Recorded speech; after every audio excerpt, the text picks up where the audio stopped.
So let's start again with a fair coin. And this time, instead of flipping it 4 times, let's flip it 5 times. So 5 flips. 5 flips of this fair coin. And what I want to think about in this video is the probability of getting exactly 3 heads. And the way I'm going to think about it is, if you have 5 flips, how many different equally likely possibilities are there? So you're going to have the first flip. Let me draw it over here. First flip, and there's 2 possibilities there. It could be heads or tails. Second flip, 2 possibilities there. Third flip, 2 possibilities. Fourth flip, 2 possibilities. Fifth flip, 2 possibilities. So it's 2 times 2 times 2 times 2 times 2. I hope I said that 5 times. So 2, or you could use this 2 to the 5th power, and that is going to be equal to 32 equally likely possibilities. 32. 2 times 2 is 4. 4 times 2 is 8. 8 times 2 is 16. 16 times 2 is 32 possibilities. And to figure out this probability, we really just have to figure out how many of those possibilities involve getting 3 heads.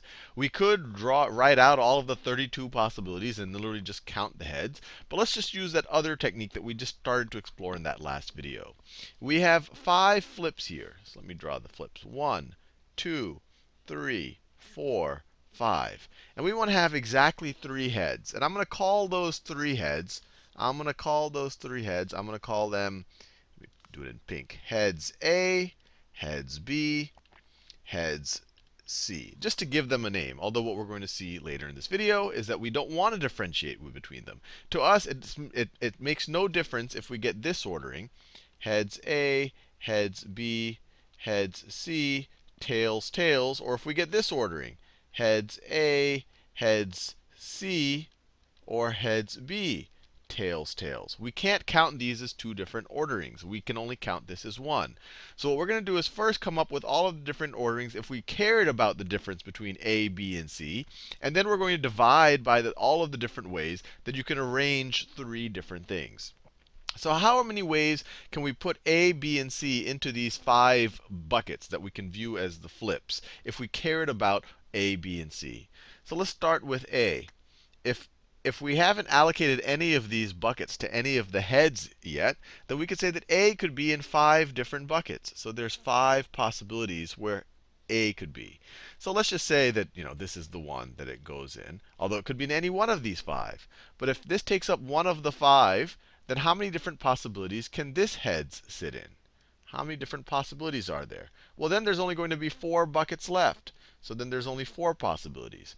And so if this was where heads A goes, then heads B could be in any of the other 4. If heads A was in this first one, then heads B could have been in any of the 4. I'll just do a particular example. Maybe heads B shows up right there. So once we've taken 2 of the slots, how many spaces do we have for heads C? Well, we only have 3 spaces left then for heads C. And so it could be in any of these 3 spaces. And just to show a particular example, it would look like that.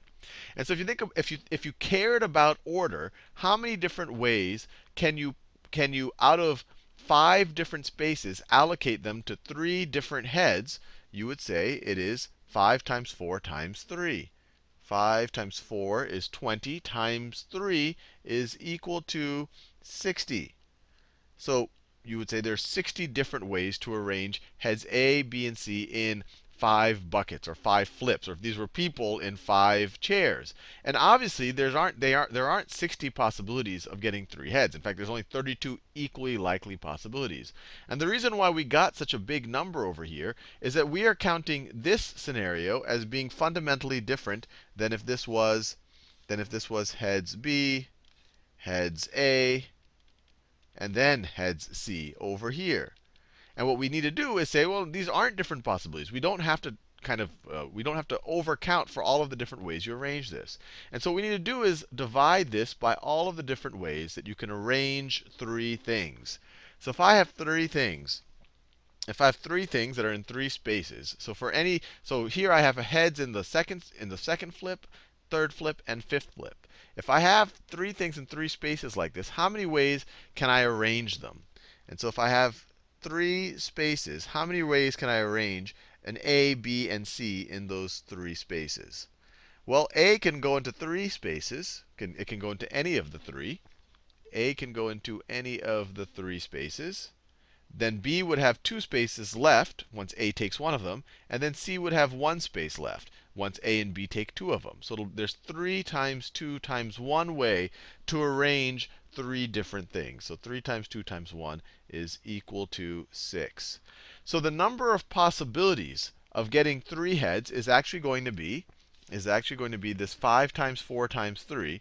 Let me write this down in another color. So the number of possibilities, let's write pos for short, number of possibilities is equal to this 5 times 4 times 3. 5 times 4 times 4 times 3 times 3 over the number of ways that I can rearrange 3 things, because we don't want to overcount for all of these, viewing this arrangement as fundamentally different than this arrangement. So then we want to divide it by 3 times 2, divide it by 3. I'm going to do that same orange color, dividing it by 3 times 2 times 1. 3 times 2 times 1. And which gives us, in the numerator, 120. 120 divided by 6. So divided by 6. Oh, sorry, that's not. It's 60 divided by 6. This is 60. 5 times 4 times 3 is 60.